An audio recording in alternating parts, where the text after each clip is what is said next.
In the previous video, we had covered this particular slide in which we talked about how we had to apply the variable overhead rate, predetermined overhead rate that was previously calculated, to how many direct labor hours we were going to use for each quarter. So for the first quarter, we need 127.2 times the 5. That gives us 636 total dollars for variable overhead that we think we're going to need for the first quarter of next year. The fixed overhead was fixed amount, so we need 1645 each quarter next year, we think. If I total up the total variable and the total fixed for the first quarter, that's 2,281. Now we need to put that on the actual overhead budget.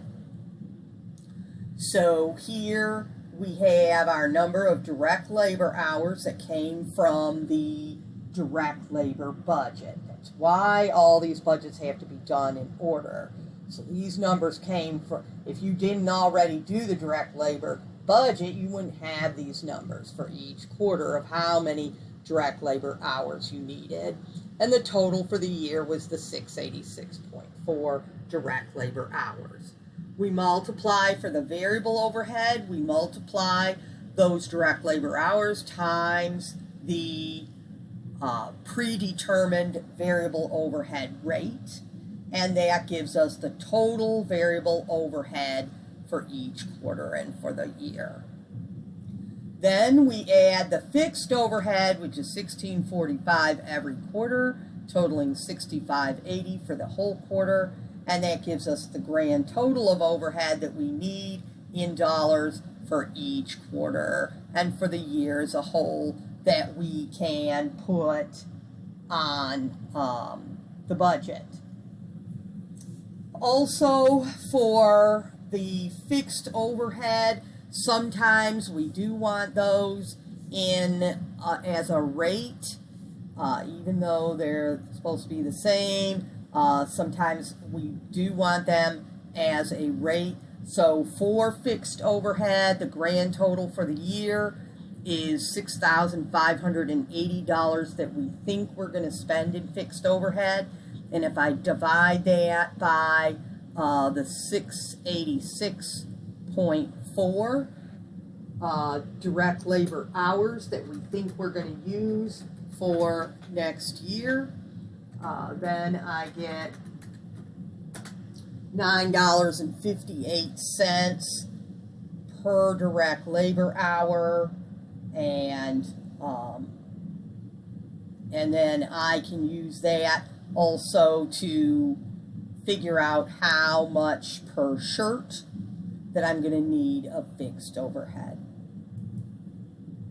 So here is our, to get our total cost of ending inventory, the finished goods ending inventory budget, we take the cost of direct materials, direct labor, and variable and fixed overhead per shirt and total that up. So in this case, our direct materials for blank shirts, we were told that that cost us on average $3 a piece, and we're told in the book that the ink costs us $1 a piece. That's our other direct material. So together it costs us $4 of direct materials for each shirt. For our direct labor hours, we said every shirt takes us 0.12 hours, and multiply that times $10 an hour. So that's $1.20 that we have to spend in direct labor for every shirt. The variable overhead is the number of direct labor hours, 0.12 hours, times the predetermined overhead rate, which is $5 per direct labor hour. And so that's 60 cents of variable overhead that comes for each shirt. Now for the fixed overhead, normally this is just fixed like on the budget, but sometimes we need to get it down to some kind of rate, or in this case, per shirt. So here we have our total fixed overhead for the year divided by the total direct labor hours for the year, and we said that equaled $9.58 per direct labor hour, and we use 0.12 direct labor hours for each shirt, and so that gives us $1.15 roughly of fixed overhead that's going to go with each shirt. So again, this is for a budget. It's not like we're getting down, you know, that this is the actual calculations. So of what's going to go on an income statement that's going to go out to the investors or something. So this is, we want as good a ballpark figures as we can get, but it's still ballpark figures. So we'll use this $1.15 of the fixed overhead per shirt. So we add up all these costs, we get $6.95 total per shirt. Then we multiply how many shirts do we have in the ending inventory at the end of the year times the $6.95. So we're going to have 200 shirts in the ending inventory at the end of the fourth quarter.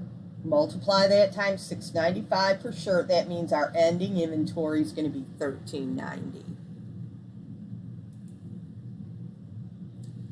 Okay, so once we have that ending inventory, sometimes that's put into a specific format of a budget. Sometimes it's just calculated like that. Then we can go to our cost of goods sold budget. For the first quarter, it's done a little bit differently than the rest of the quarters, okay? Because for the first quarter, we have these 180 shirts that we started out with on January 1st. And they might have cost us either more or less than the $6.95 we're going to spend per shirt for this year, or this next year, okay? So the $1,251 is the cost of these 181 shirts that we have on January 1st. And we're going to, for purposes of the budget, we're going to use a FIFO type of thing. So we're going to assume these 180 shirts are sold first. Okay? Now, for the first quarter, we're going to take the number of units we expect to sell from the sales budget, and that was 1,000 shirts. We're going to subtract the number of units in the beginning inventory. This tells us the number of units we expect to sell that are from the newly made units. Okay, because we're going to sell these 180 beginning inventory shirts. We're going to sell those first. We're going to assume those are sold first. Okay, and so there's 820 left that will be from the shirts that we're making right now or that we expect to make in the first quarter. Okay, so those 820 we know are going to cost us $6.95 a piece. So 820 times $6.95 is $5,699 of currently made shirts cost that we're going to have, and then plus the $12.51 cost of the beginning shirts from last year that we're going to sell the first quarter. Okay, and so the $56.99 plus the $12.51 is $6,950. Okay, so that's going to be considered our cost of goods sold for our budget for the first quarter. Now, for the other quarters, they're easier because we don't have some different amount. We just multiply each quarter. How many units do we think we're going to sell times this cost per shirt? So for the second quarter, we think we're going to sell 1,200 units. We multiply that times the $6.95.